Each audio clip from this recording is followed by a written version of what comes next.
All right, you ready? Yep. All right, I'll start with the prayer. Cool.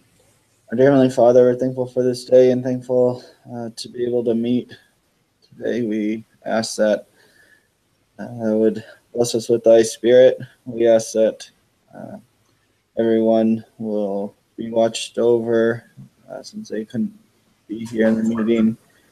Uh, we ask for these things in the name of Jesus Christ. Amen. Amen. Okay. Um, so, quick synopsis.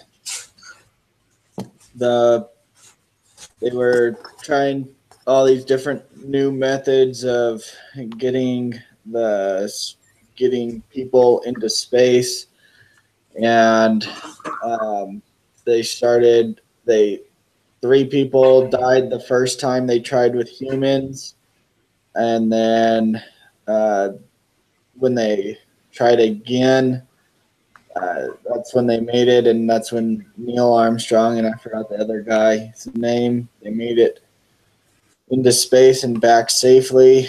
But then when they made the space shuttle, which was better but was bigger and couldn't fit in the space station, they couldn't, or the foam started leaking out and the O-ring couldn't keep everything in, especially in cold temperatures. And then when they tried for Columbia's last flight, uh, they in Florida, they said, or no, that wasn't. Wait, was that the last flight of Columbia? I don't know. When they tried in Florida, it was 40 degrees or below 40 degrees, 36, and the foam leaked out a lot, and debris was flying all over, and 7 people died from that.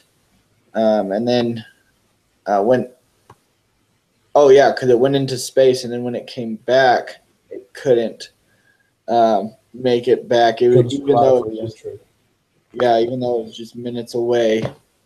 What I thought was dumb was they were still discussing everything, if it was wrong or not, if there was problems and stuff, even when it was still in flight. Like they didn't discuss it beforehand. So Yeah. uh, yeah, I guess that's a quick synopsis. So uh, it wants me to read this. 7 months after the Columbia accident, the Columbia Accident Investigation Board presented their report on the causes of the accident. The board pinpointed the technical cause of the accident. It also identified organizational issues with NASA dating back decades. The, the board also reported how managers might have behaved differently during the mission and stressed the organizational shortcoming at NASA that contributed to the catastrophe. So, um, what do you think is like the what's the issue? I guess you think it's more of a like. Do you think of it's more of a technical problem or a organizational problem? Yeah, I think it's the organization's culture. I really think that's more of the issue. They're just so pushed to make the launch date and stuff that they're not willing to step back and realize, oh, hey, look, there's some issues here. We got to cover them. And they're so gun ho into making sure that it succeeds and the press is happy and all that with all their financial cuts they've been getting that they don't really want to acknowledge that there's a problem. You know? Right, and that even goes into the technical problem, because if they're being unorganized, then I mean, yeah, it's going to create technical problems. So yeah, I think you're right. It starts with it. For sure. And you know what? I definitely know that I never want to be an astronaut now. They have a terrible survival rate. Yeah. Like we can't afford to go blowing up all of our scientists. Yeah, I never wanted to be an astronaut in the first place. So No, neither did I. But this kind of like seals that for me. right. So why is it important? But let me see.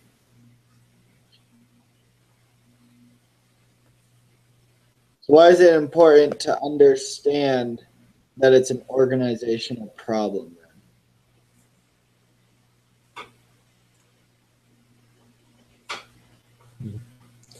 I think the reason why it's important to understand it's an organization problem, not just the product, is because most of us aren't going to work for NASA. We're not going to have the problems of the spaceship. We're not rocket scientists. But we all are going to work in some organization, and they do have the exact same problems. Yeah. Yeah, like a car manufacturer can have the same problems, and even though it's not rocket science, it's still something that can kill people. You know? Right.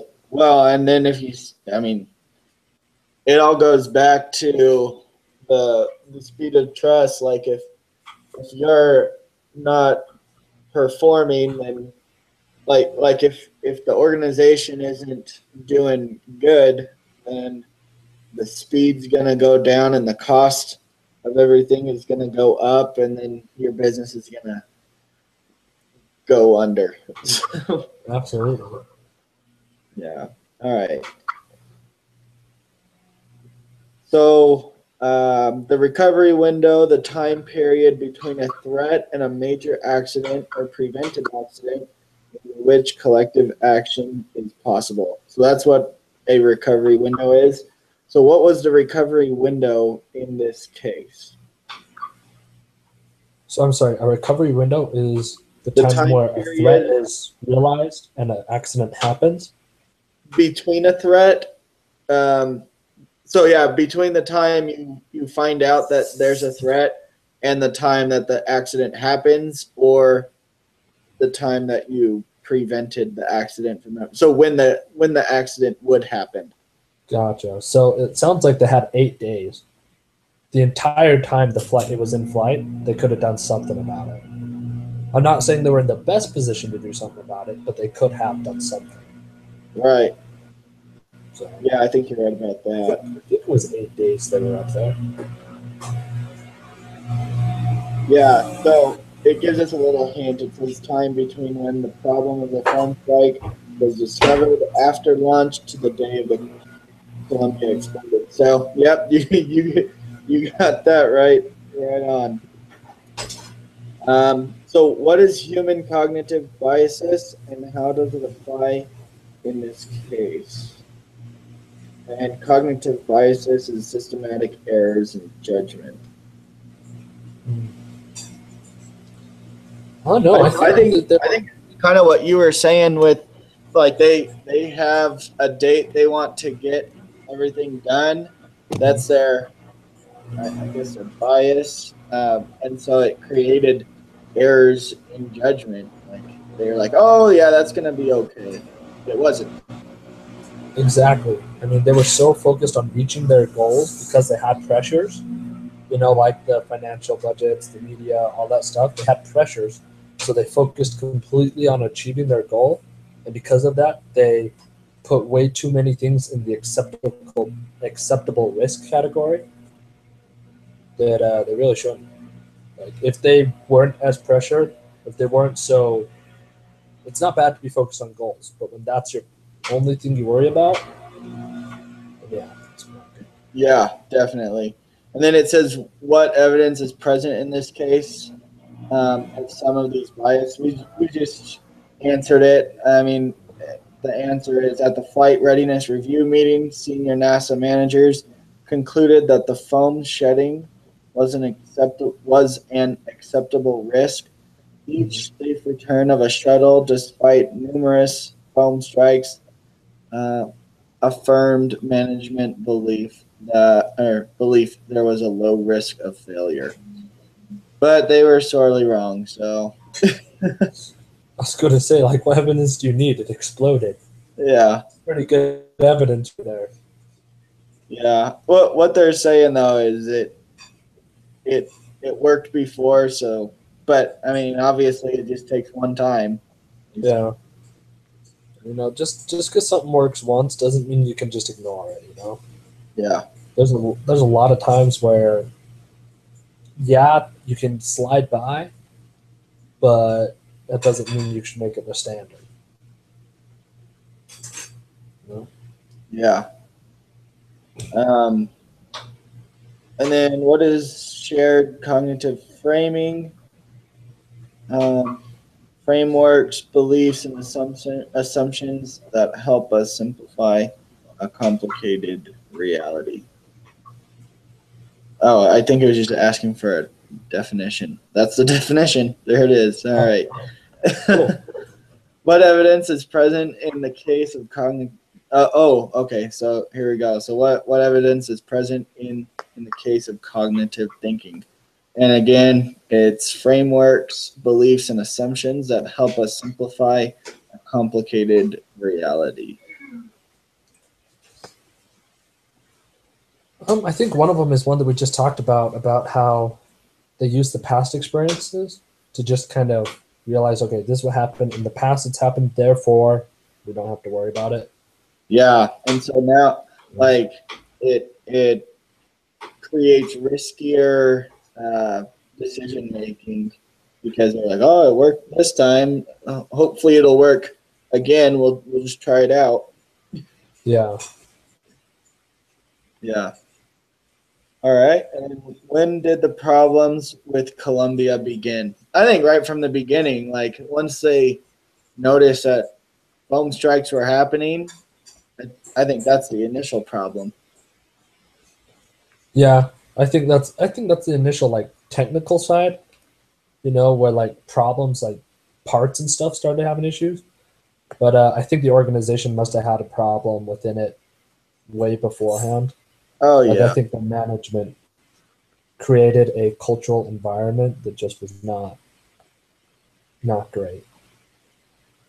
And yeah. I think that takes time to make. So I think it was really from the start, like you said. And then why did the debris strikes become an acceptable risk? I guess because like what we've been saying, like it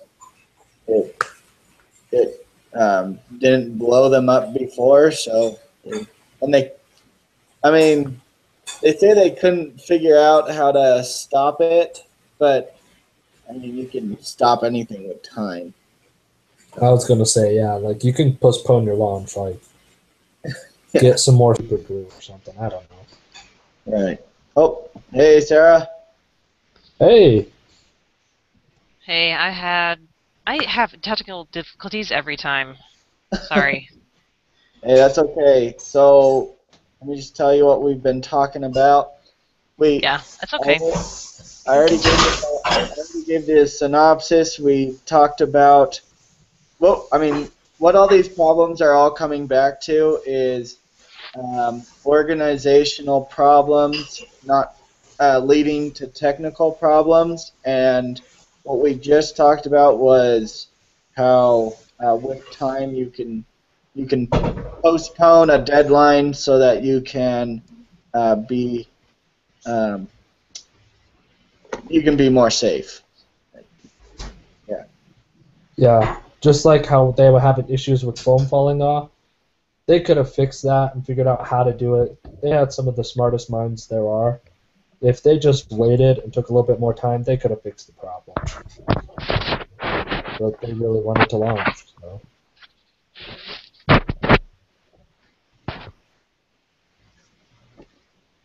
All right, so we'll continue. So, what's the root of the situation here with the Columbia mission? Or, sorry, the root of the situation here. Just like the root problem.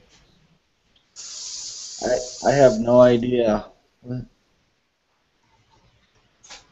Yeah, let's just go with that. What's the root problem? Oh, the root problem is them not um, thinking that it's a problem. That's the problem. And I think it's also the fact that that the management succumbed to the pressure that they were receiving so easily, to the point that they were willing to accept much more risk. Yeah. Kind of again like we were talking about. I think that was the root of it, because every company is going to receive pressure of some kind. Do you have anything, Sarah? Can you guys hear me okay? Yeah. Now. Yep. So to be honest, it seems like NASA, the beginning of the problem was the fact that they seem to have a tendency to ignore and not follow through with protocol that they had put in place. There was 3 different instances in which protocol was mentioned and where they didn't follow through with protocol. Either with testing Columbia, or there was another time, I don't know, there was a couple other times. So it mentions that there's, after Apollo happened, there was some kind of safety, commission that was put together, and then there's an extra outside body that also kind of made sure that NASA had certain human safety guidelines, and then it didn't mention that. And continuing into the case study as it being a part of, I just don't know who my point is, I don't know who created the protocols, and if it was because, again, it goes back to this mentality of proving, well, it's a rationalization of being okay with something instead of proving it to be something that can work. And just like that scientist said, or one of the experts said, the culture that started, he's like, I'm used to a culture where we have to prove something is right, whereas NASA was like, well, it's okay if it doesn't, perform exactly. It's, we haven't had issues. Just a very laissez-faire kind of attitude. Yeah. How's it going, Craig? What's up, guys? Sorry, I completely forgot about it today. That's okay. So, just what we've been talking about is how Columbia, just all the problems that are happening. That like what the root of the problem was, and right now that's what we're discussing right now. So, I guess we'll just move to the next question.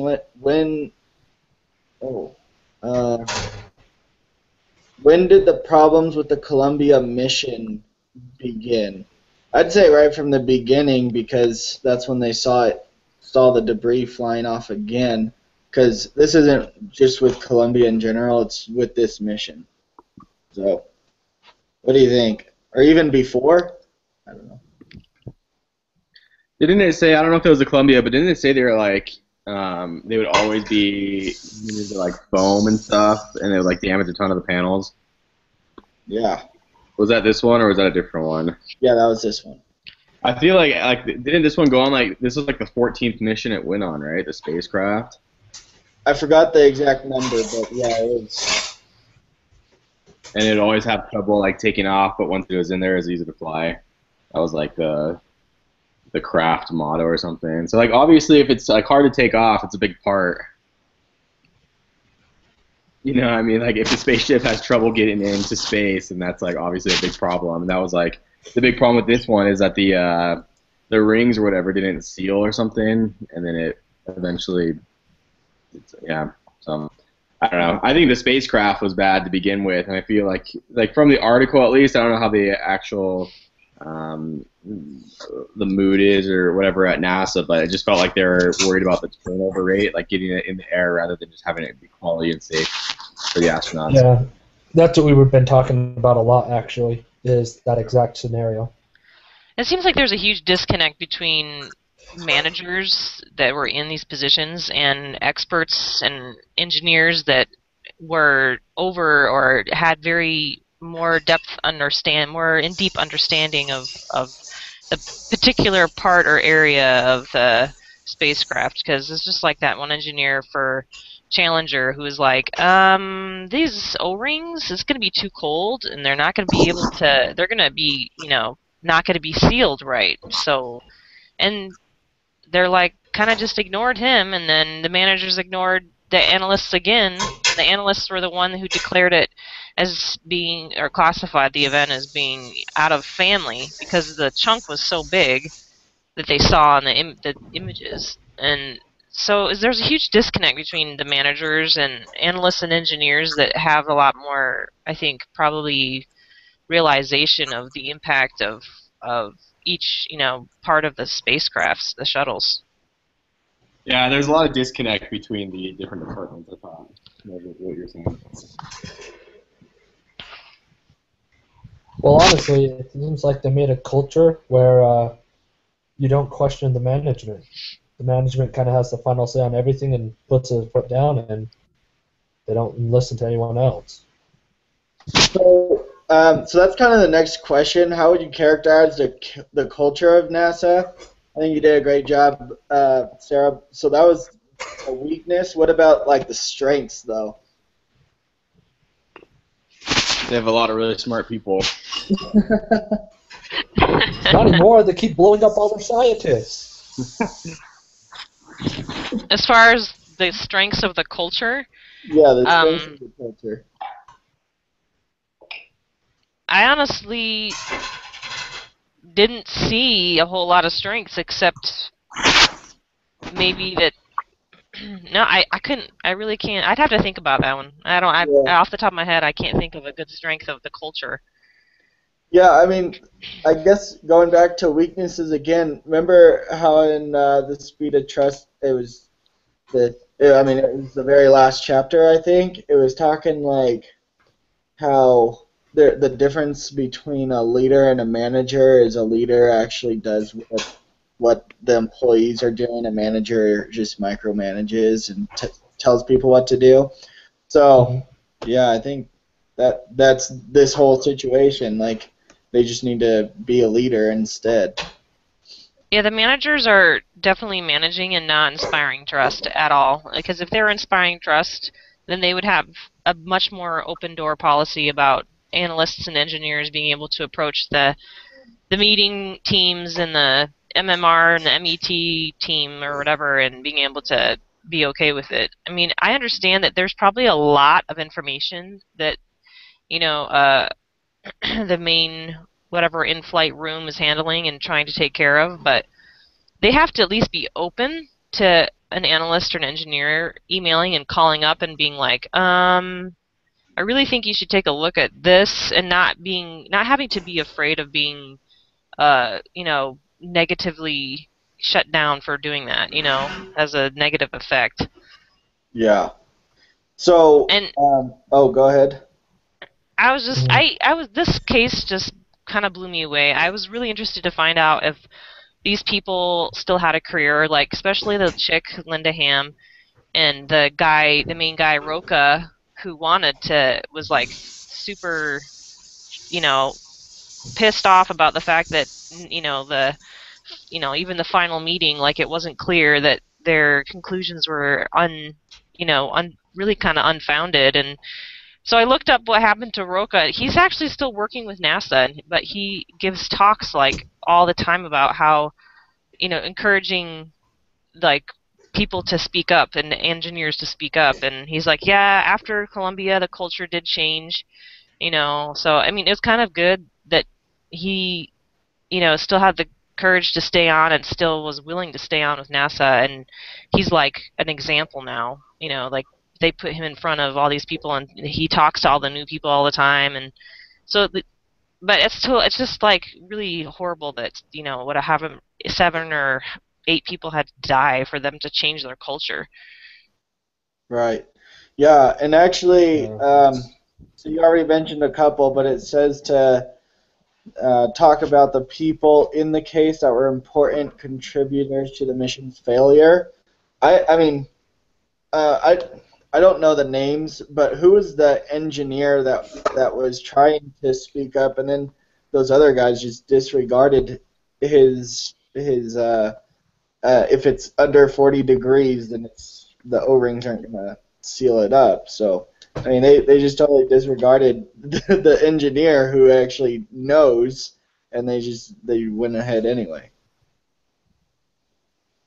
I can't remember the guy's name, but dang, that's so stupid. You have the guy who literally makes the product, saying, "Hey, it's not gonna work," but they're just like, "It's okay, don't worry about this. We don't want to be the guys to stop the launch." Like, that's pretty messed up.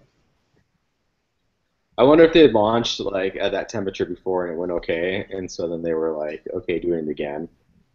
Didn't it mention something like that in the case, like where they had like they got away with it the previous time, so then that became okay to do like the rest of the times.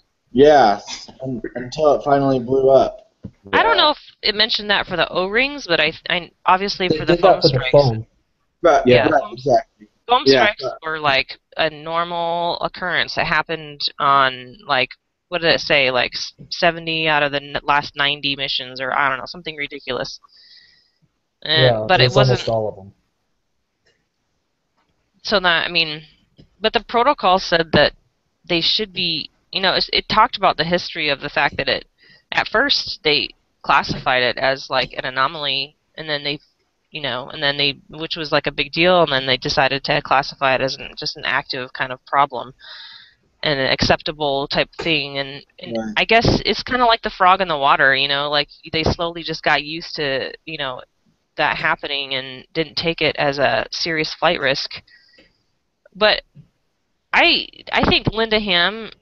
I mean, I understand that they're in the centralized kind of room during flight, in-flight missions, and they don't, they're really focused on the mission. But um, I just think it was, really crappy. Well, also really crappy that Schoenberg, the other engineer, wasn't an expert on the RCC, the carbon, what is it, the carbon side of the panel.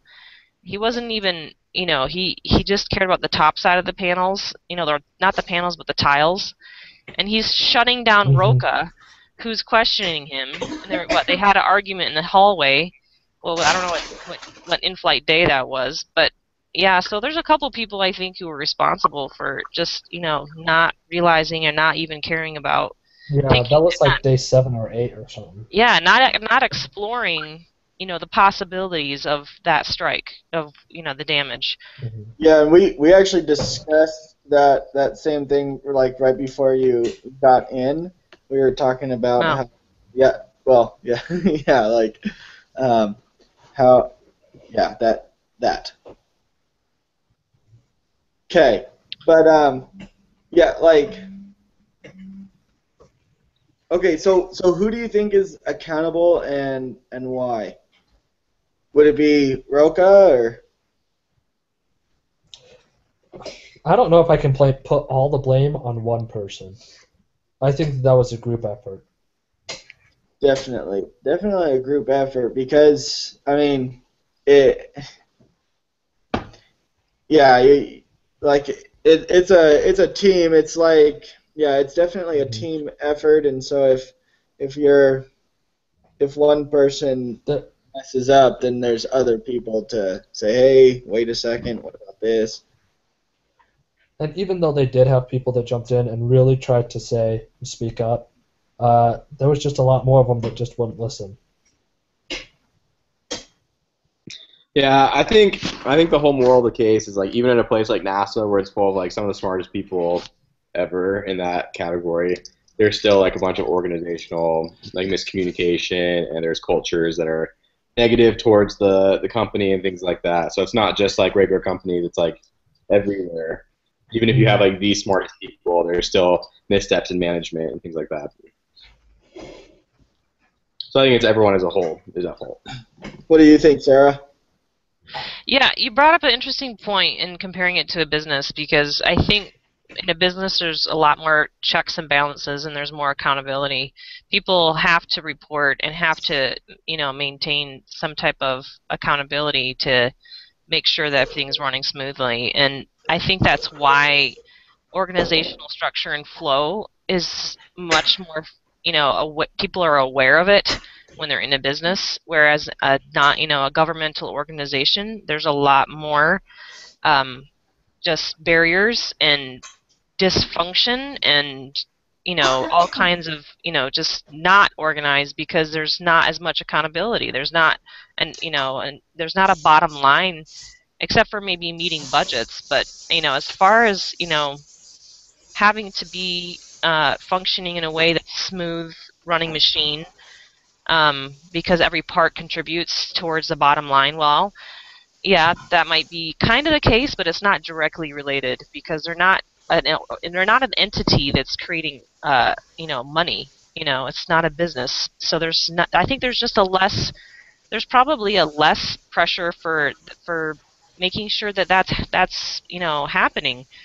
And I think there's probably this mentality of well, we're the managers, we're the people that run the in-flight missions, we have the most pressure and stress during a mission or during an in-flight mission, and leave us alone during the mission because we got so much on our plate kind of mentality, instead of making sure that those doors are open. But yeah, I couldn't single out one person, except it did seem to implicate a couple different.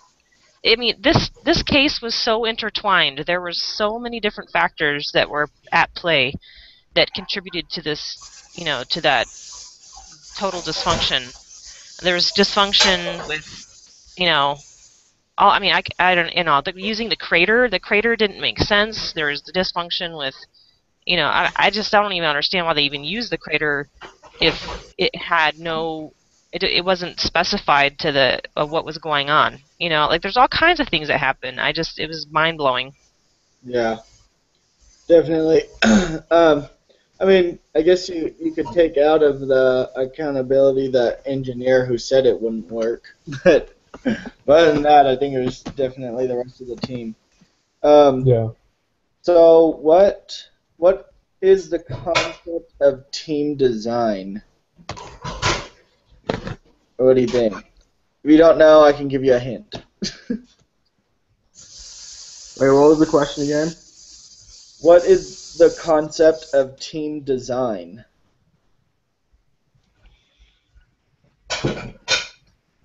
Yeah, you want to give us the hint? Yeah. 5 conditions that, when present, increase the possibility of team effectiveness. Number 1 is clear boundaries. 2 is compelling direction. 3, structure. 4, system that supports the team in completing their work. And I guess there's no 5th one. But so yeah, let's just talk about clear boundaries first, right? So yeah, how can clear boundaries help in team design?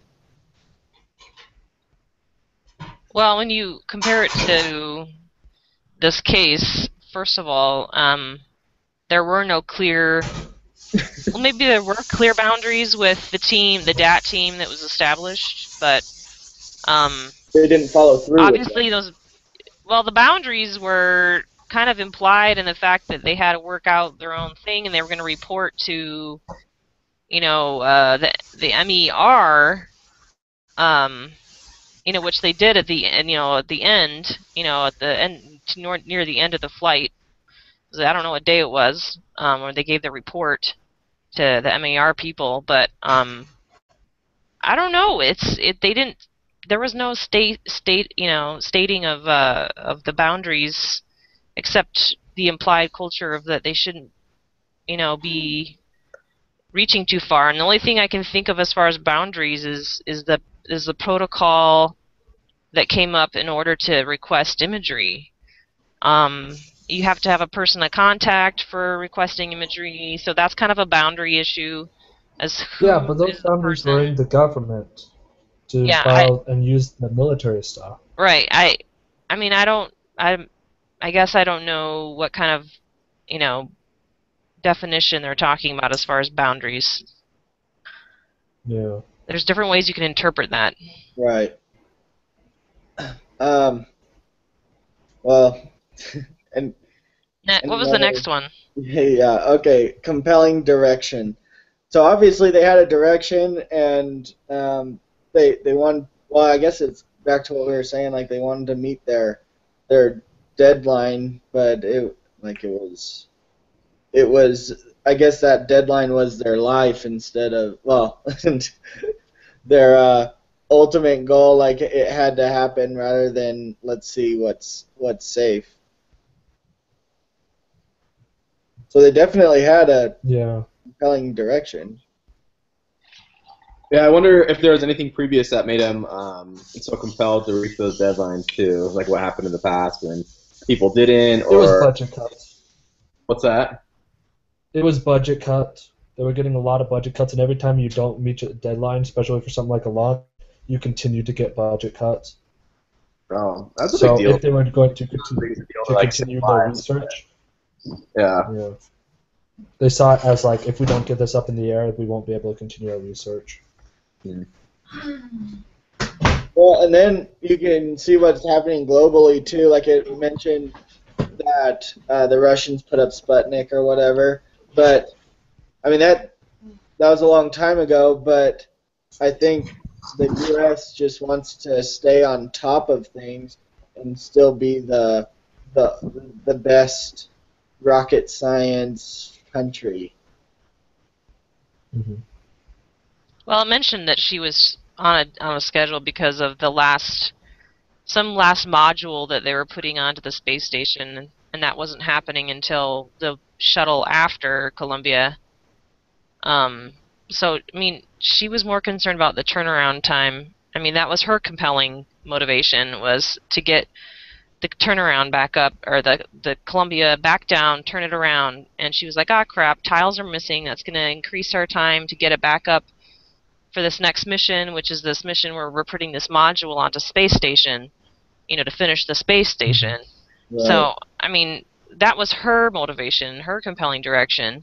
I guess I looked at when you said team, the first thing I thought of was these teams that are put together when a crisis, when a problem happens. So like the Tiger team that was put together during the Apollo mission, and then whereas this team was downgraded and not really given a direction, not given the authority to communicate directly, or they didn't, it was ambiguous as far as who they were to. I guess it was ambiguous the control they had, the access they would be granted to do what they need to be done. They were still operating under this kind of bleh culture where okay, it's a foam strike, and yeah, I noticed even the very last sentence of the case study, the main chief, like over NASA, was mocking the basically mocking the situation and calling it, oh, it's just the foamologists, like totally mocking the reasons why the Columbia exploded in midair. So even then there was this like mentality of kind of not taking it seriously even after it happened. So Right? it was very telling that that the team that was put together had no clear access to being able to discover and do what they needed to do. It wasn't like, okay, we'll give you full access to whatever you need to figure out if this is a serious problem or not. Yeah, so that's kind of going with the next the next thing, which is structure. So obviously they didn't have good structured teams, or yeah.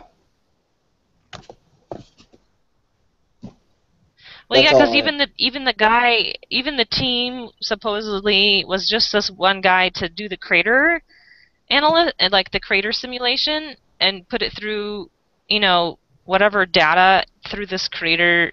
I don't know it was basically a mathematical, you know, who knows? I don't know how they described it, but how they were using this data was horrible to Yeah. determine if it was like they said like even it wasn't like specified correctly, or like adjusted to, like they've never used it during in-flight missions. And so it's like, why are you using this analysis tool for determining what was wrong when it's not even calibrated right?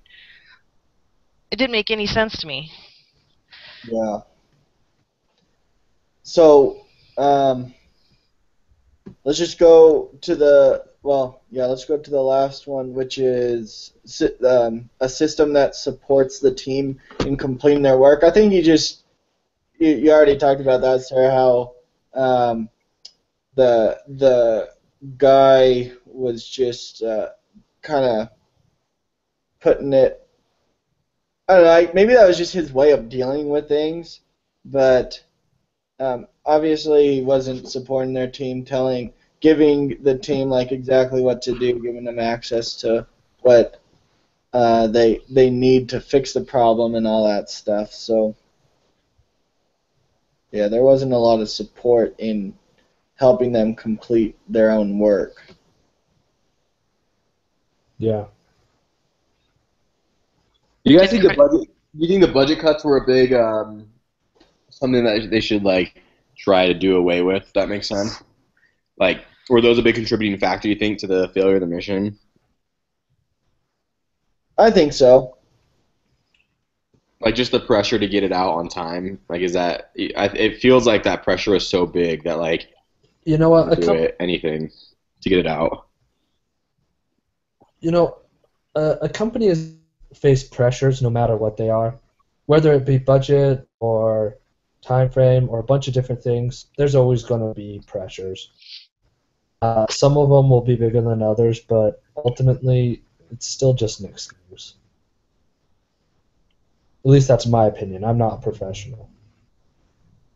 Well, I think for me that's two different things: budget cuts and pressure. Because the pressure was not totally connected to budget. It was it was more connected to the schedule that they were trying to keep in getting these out on the projected goals or the projected time that they wanted to get these missions up.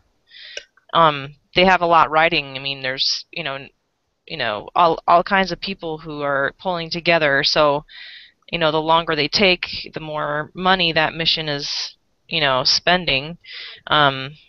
But I think it's how you prioritize, and I can kind of empathize with the management and thinking, oh, this is another strike. This always happens. Okay, it's not a big deal. I mean, the fact that they didn't even see or recognize a strike till the day after the launch, was kind of telling, and then classified it how they wanted to classify it. So I think the budget cuts are huge in that if there's going to be a budget cut towards a really vital part of being able to make or have good information with the shuttle, meaning the cameras, they said the cameras were old, the images were crappy. So it's like, if you're going to make a budget cut like that, then you need to make sure that you have a second plan in place so that people can have access to images. I mean, the fact that they couldn't even see the damage correctly is like really pathetic. It's like, what? NASA didn't have a freaking good camera on the spaceship? They can't even see their own spaceship. What? Like, they can't zoom in some other camera, and it's like the fact that they couldn't even go to DoD easily and like, what's her face was so concerned about, well, I couldn't verify who was making the request. Like, you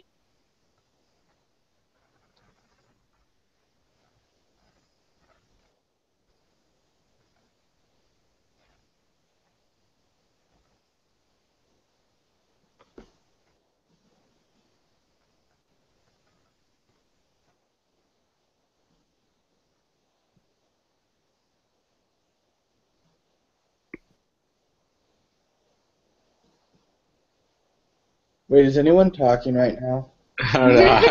I don't know. Like, I just couldn't hear Sarah or not. Okay, because Sarah was going like you were so passionate about that thing, and then all of a sudden I couldn't hear you, so I was like, I don't. Sarah, are you there? And Or then did you just? it all just stopped, and I was like, wait a minute, what?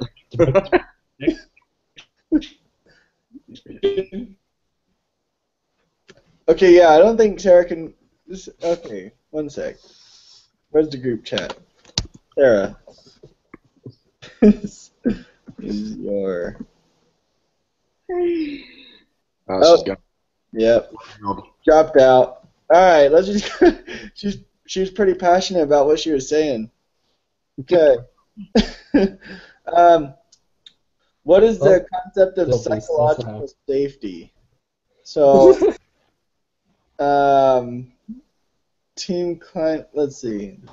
Fixed team. So the concept of risk taking, the culture, and team unity. So what's the psychological safety in regards to those? So the concept of risk taking. I mean, if you're not gonna take any risks, then you're not gonna improve, right? Like you have to. I guess you have to fail to find out how to be better, but in this case, failing wasn't. I'd rather not fail than to move forward because I mean.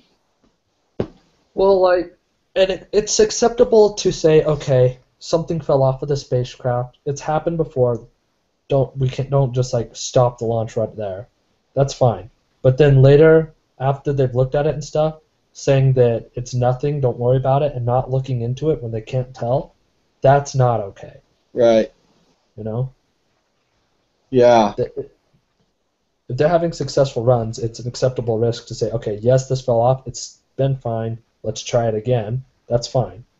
But then not having like be able to tell when something bigger happens, and then without looking into it saying it's fine, that's not acceptable. Well, I mean, it's kind of what Sarah was saying. Like the images were blurry, and so they knew there was a problem, but they didn't know that it was a bigger problem than normal. So Exactly. Like, especially when it comes to someone's life, you should treat even the smallest problems like it could be a huge problem. At least that's my thoughts. yeah. Yeah, Sorry, I'm back. Hello. Can you hear me? Yep. Yeah, I had forgot to plug my computer in, so I died. No, along those same lines though, the fact that the guy Roka, if that's how you pronounce his name, he made a request and said, hey, he sent an email out saying, hey, can they at least do a spacewalk and check it? Like, if you're not willing to, you know, reach a hand out to DoD and have the DoD point their, satellite, whatever camera towards the shuttle so we can see better images, like, just, can one guy go out there and like look at it? Like, Yeah, if for you can't, sure. like, in the fact that email was totally ignored and no one ever responded to him, like, who's this analyst, emailing us telling our people to take a spacewalk? Like, they didn't even, like, it Go take a baffles. spacewalk. I know it totally baffles me that they had no images of what had happened, and they're like, that's okay. It's just a foam strike. We don't care how bad the damage is. It should be fine. Right. Even though, like, not looking at it, it's just crazy. So what do you think in regards to culture and team unity? I think those kind of go together. What is the psychological safety in regards to culture and team unity? I mean, I guess that's what it's just what we've been talking about. Like if they're not gonna take proper actions, protocol, and all that stuff, then which they're not, then the safety is going down the drain. Mm-hmm. And so I think the team unity is also going down the drain because if they have rules that they need to follow, and they're not following them, I mean, I'm sure. I mean, there's people who think, it's okay, like, to not do it this time, and so I mean, where's the unity in that? I mean, they have to have some rules to follow to stay unified. I mean, it's kind of like on the They mission. even had some. Go ahead. They even had some departments that weren't even talking to each other. That their main source of communication was through other people.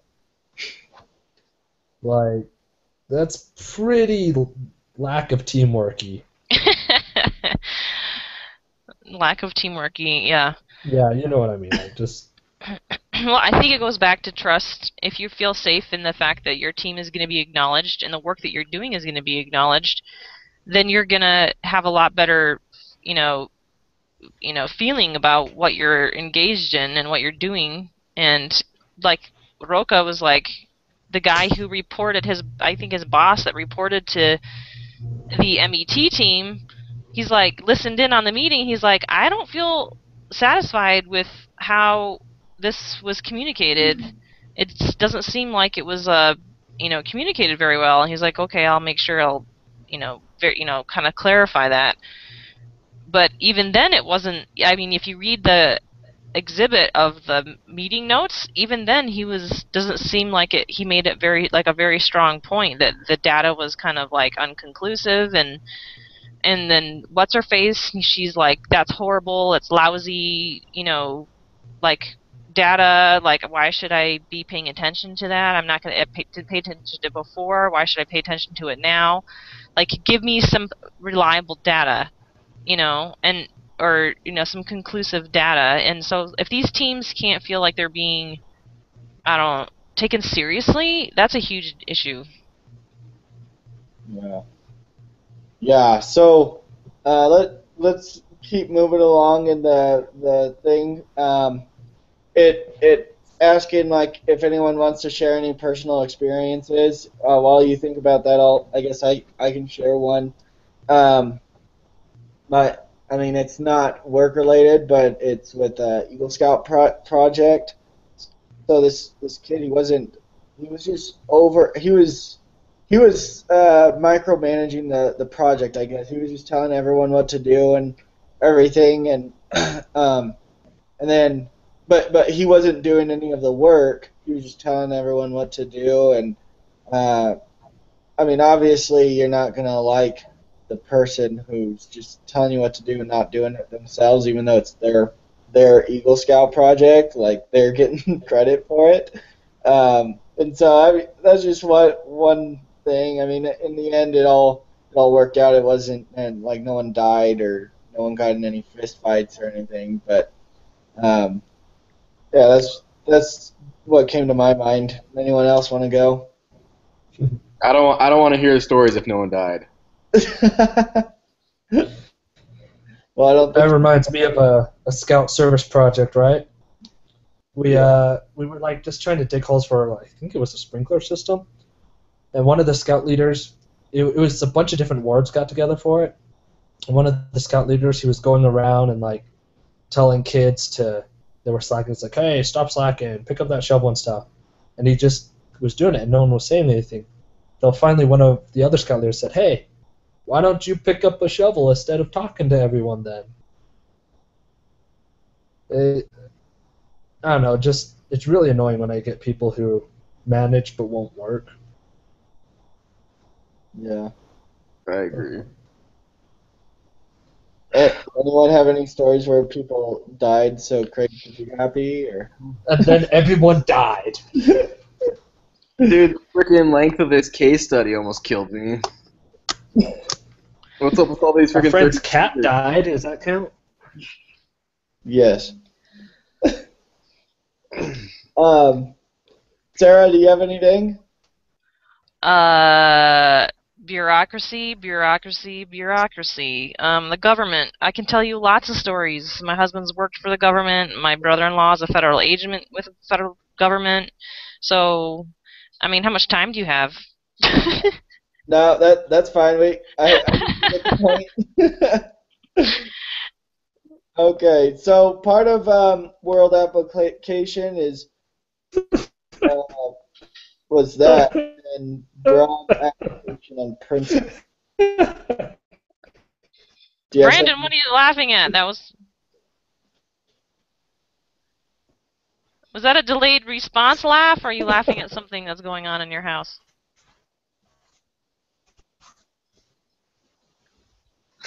Did Brandon die? Hopefully not. I think that, like, I laughed when you were talking about the bureaucracy, but since then I haven't laughed. Oh. Oh. Good. Delayed laugh. Okay. Okay, so what principles, if any, form this lesson's reading, or from, oh, typo.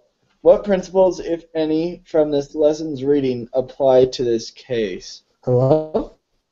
So, I guess I mentioned that one the leadership, right? In the last couple chapters, it talked about how how a leader goes and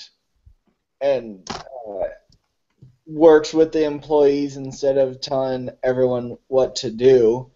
And then, I mean, it just went over the 4 cores and the 13 behaviors. It talked about them like it went over them 2 or 3 more times.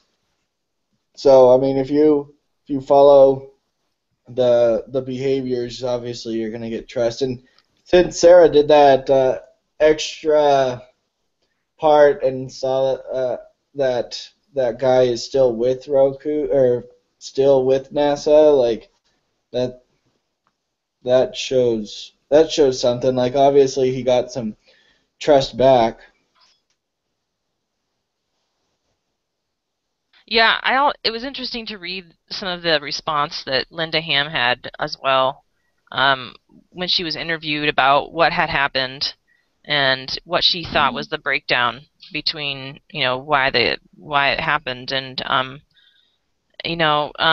can't recall exactly what her defense was, except for as far as the imagery request. She was like, it was it was kind of a hypocrisy moment, because here they are abandoning protocols, and then the moment when someone is making a request to get imagery, and just because she can't verify the exact person that's requesting it, she's like, well, we have protocols in place for that exact reason, to make sure that we know who's requesting the images.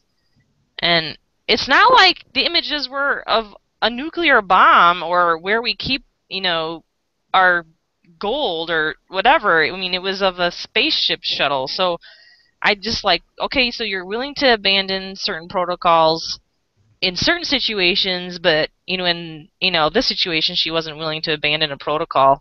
So, and I'm not saying it was her that specifically abandoned protocols before, but like one of the protocols in the mission was they were supposed to meet every day, and she was part of that team, and they only met 5 times during the in-flight mission, and when they were supposed to meet every day.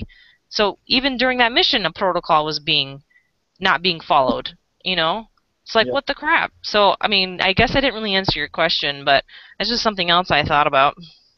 Right.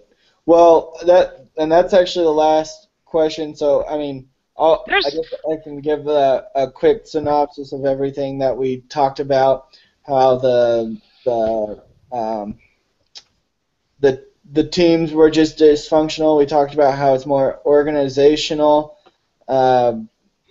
problems rather than technical, because the organization, it leads into technical problems. And then we talked about how once the Columbia was off, they couldn't. I mean, everything was just disorganized. The cameras didn't work. They couldn't figure everything out in time. I mean, what Sarah just said. The protocols weren't being followed this whole time, um, and the leaders weren't being leaders. So, anyone else have anything to say? Nope, that sums it up. Yeah, I wonder. Last thing, like, I wonder if they would be accountable for like manslaughter charges or something like that, like how that would change the thing. No, like for real, it's like if they're knowingly setting stuff up like that, if that's like a manslaughter charge because they know that there's faulty stuff and whatever, if that would change the atmosphere and they'd go through the regulations a lot more or take them a lot more seriously. Yeah. Uh-huh. Maybe that helped change the culture if they did get charged with that. I guess. Yeah, it makes you wonder about what kind of benefits and stuff the families get, and what kind of insurance or whatever they sign off before they leave on a mission. Yeah. and what kind of agreements they sign to. Like, we agree that my family will not sue you, or you know what I mean? Yeah. I don't know. The one thing that I do see is like he mentions 7 high trust organizational dividends, and two of those, the first 2 are kind of like based on actual like money kind of things, and it talks about innovation, um, and there's not a lot of though there's 3 things at the end when in the chapter that talks about organizational trust, and those 3 things are stronger partnering, better execution, and heightened loyalty. Um, I guess loyalty probably wouldn't be one of them, because I'm pretty sure everyone at NASA is really loyal to what they're doing, and they're really passionate about it and excited about it. But and maybe I guess maybe improved calibration. Um, so there are some things that I guess fit from the book, that especially the chapter about organizational trust. But anyway, I just thought I'd point that out Yeah. because you had that question, and I was like, anyway. Thanks, Sarah. Well, yeah. Oh, I remember that. Actually, in Better Execution, I actually read that part. Uh, One guy, he was doing case studies at Harvard, and he's like, yeah, at the end of this 4-hour case study, can you imagine sitting in a classroom for 4 hours going over a case? Oh my gosh. Yeah. It says, if you only remember one thing in your 2 years at Harvard Business School, let it be this. It's better to have a B grade strategy and an A grade execution than the other way around. So their strategy obviously kind of sucked. They Right. were abandoning a lot of how they were not just executing, but the strategy of their mindset of what was important. I don't know if that applies. I might have just like totally. I'm pulling from somewhere, No, pulling strings. that's okay. But does anyone else have anything else to add before we close the meeting? Nah, I'm sorry, good. I talk a lot. All right. Well, I thanks for coming to Uh, the meeting and doing the reading so you could participate. And I guess we'll see yeah, do you. case studies take you guys forever too? Yeah. Absolutely. They take me so much longer than 6 hours.